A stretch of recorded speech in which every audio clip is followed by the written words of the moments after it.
Güneşe benzer sıcak gülüşün, bana hayat verir asla kopuşun.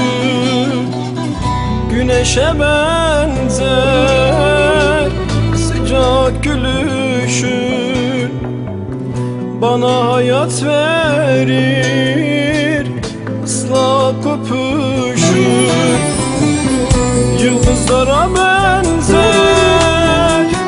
kirpiğin kaşın, bizden uzak olsun kederle hüzün. Yağmur tanem ıslat beni, yağmur tanem yaşat beni. Sana yangınım söndür beni, yağmur tanem, yağmur tanem ıslat beni, yağmur tanem yaşat beni. Sana yangınım söndür beni, yağmur tanem.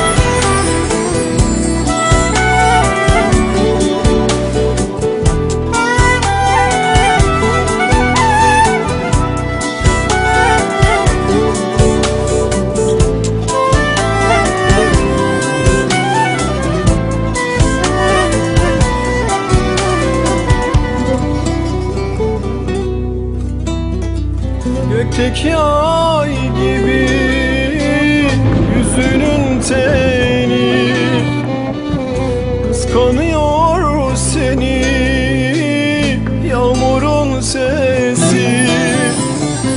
Sensin bu gönlümün yağmur tanesi, yaşayamam sensiz, sensin nefesi.